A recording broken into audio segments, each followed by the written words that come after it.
भारत ने भी रूस के S-400 को टक्कर देने वाले सुपर वुमेन का सफल परीक्षण कर लिया है। डीआरडीओ ने इसे वी शोराट्स नाम दिया है, जिसका मतलब है very short range air defence system. ये महाहथियार दुश्मन के तेज रॉकेट मिसाइल को बिना समय गंवाए आसमान में ही खत्म करने की क्षमता रखता है। स्पीड के मामले में ये एयर डिफेंस सिस्टम बेहतरीन है, जो हेलीकॉप्टर, लड़ाकू विमान या ड्रोन को बचने का मौका तक नहीं देगा। डीआरडीओ ने उड़ीसा के समुद्र तट पर चांदीपुर में इसका 2 बार सफल परीक्षण कर लिया है। इस मिसाइल की खासियत यह है कि इसे कहीं भी आसानी से ले जाया जा सकेगा, जिसके चलते इसे किसी भी राज्य की सीमा पर तैनात किया जा सकता है।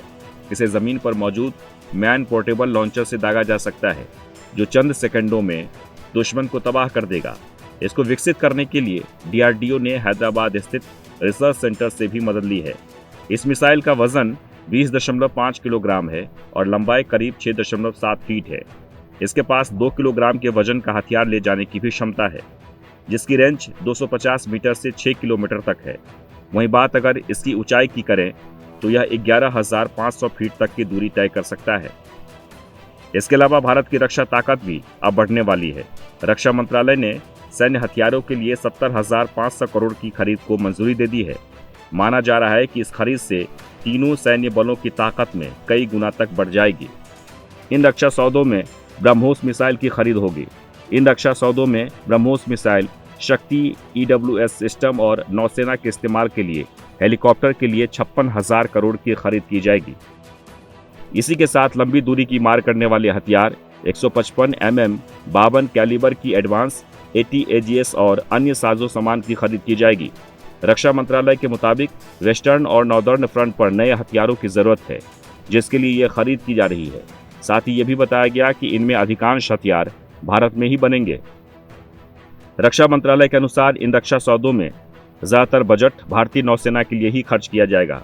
मंत्रालय के मुताबिक रक्षा सौदे में केवल 56,000 करोड़ की खरीद नौसेना के लिए होगी। इसमें मुख्य रूप से भारत में ही बनी ब्रह्मोस मिसाइल, शक्ति इलेक्ट्रॉनिक वॉरफेयर सिस्टम शामिल हैं। रक्षा मंत्रालय की तरफ से कहा गया कि ब्रह्मोस मिसाइल की खरीद से नौसेना की समुद्र में हमला करने की क्षमता बढ़ेगी। वहीं हेलीकॉप्टर की खरीद से खोज और बचाव ऑपरेशन चलाने में मदद मिलेगी। इसी के साथ शक्ति EW सिस्टम के जरिए फ्रंट लाइन नौसेना के युद्धपोतों को काउंटर ऑपरेशन चलाने में मदद मिलेगी। इसके अलावा थल और वायु के लिए भी नए वेपन खरीदे जा रहे हैं।